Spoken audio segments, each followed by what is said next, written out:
college days, and boy, if it didn't have the cleanest specs, I didn't want anything to do with it. And the loveliness of the equipment back then was just beautiful. The knobs were silky smooth and gleamed in silver. And in the early 80s, it all changed to black, and boy, did that make me sad. But anyway, this equipment was beautiful, and I was very into the audiophile. I built these speakers, so wiring things up and speccing out the parameters for the speakers was all kind of very cool. Today, I've moved away from this. This picture is probably 5 years old. As you can tell, I'm very behind the times with the television also, big tube TV. So that's all been replaced. Bye-bye silver-faced equipment.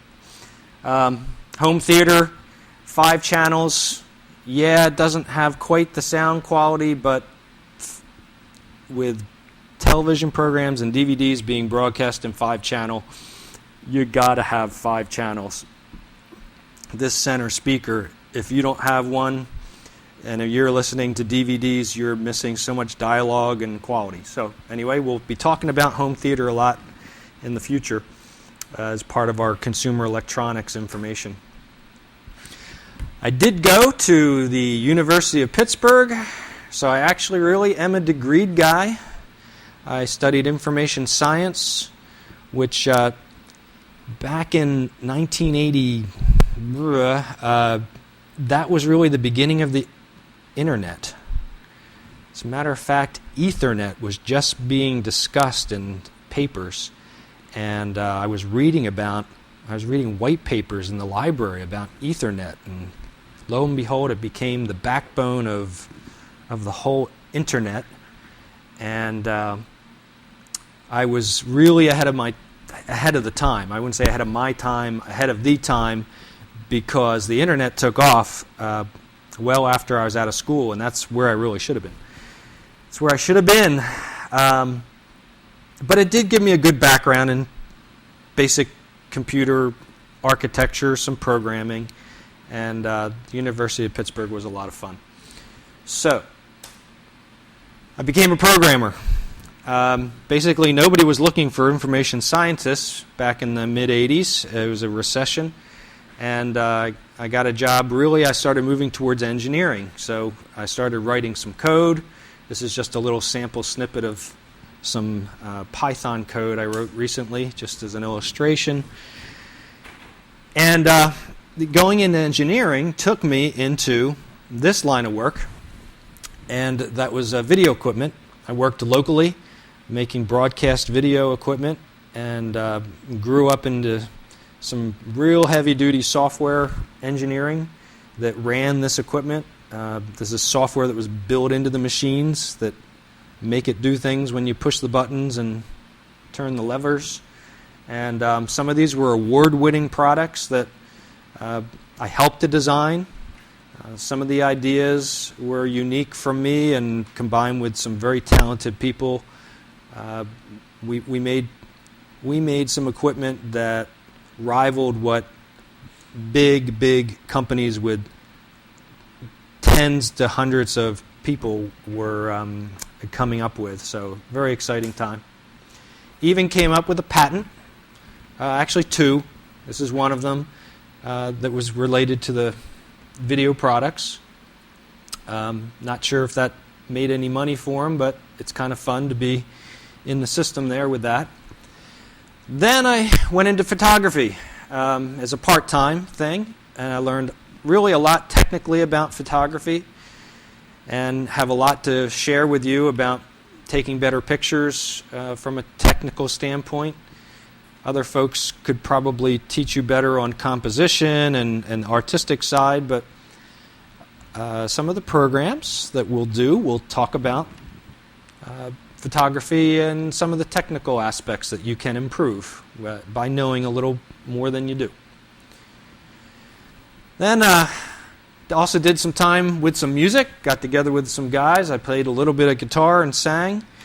Elvis oldies and blues, dynamic performance of that kind of material, and had some fun with that for a couple of years. So there I also learned a lot about live sound projection and live cabling, live electronic equipment, mixers.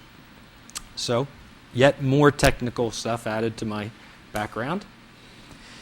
Professionally then, after I stopped doing software, I moved into the integrated circuit industry. And what you're seeing here in this picture are some actual integrated circuit products from a company that I worked at locally, who made a big splash.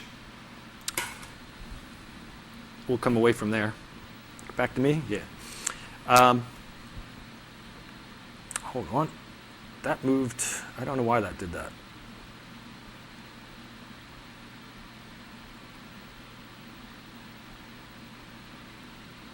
Okay, so I've got the pieces here.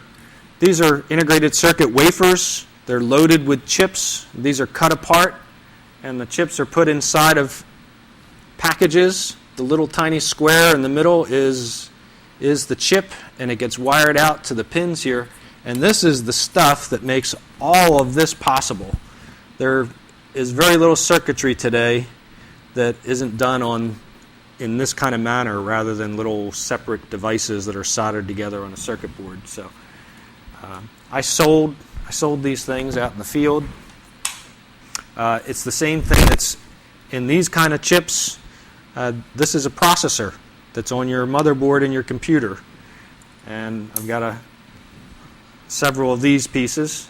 And these are the brains of your computer. So inside of these are little chips that make all that work. So that was half of a lifetime of technology there. Oh yeah, so here's your motherboard. And just as a comment of where we might go with this chip technology and computer technology that I know is inside of your computer is these kind of items.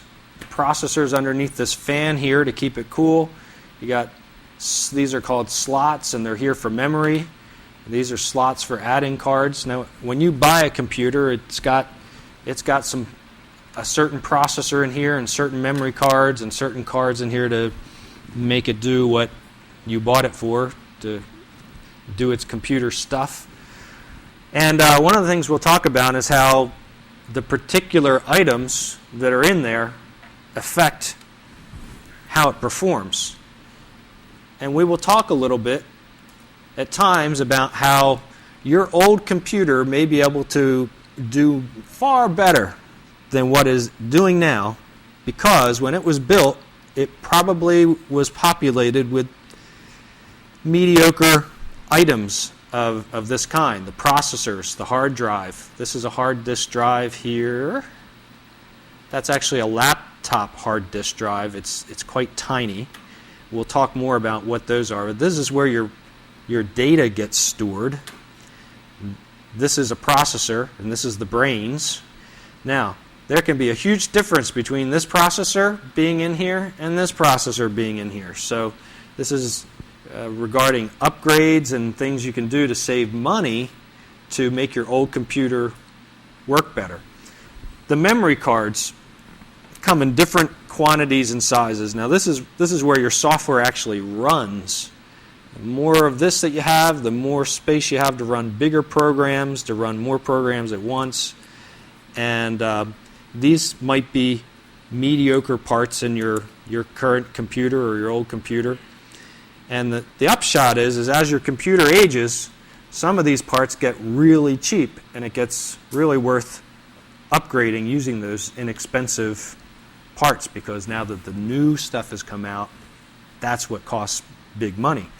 Then nobody thinks these are worth anything anymore, but you can go after the best memory and the best processor ever made for your motherboard and really end up with a smoking machine for not a whole lot of money.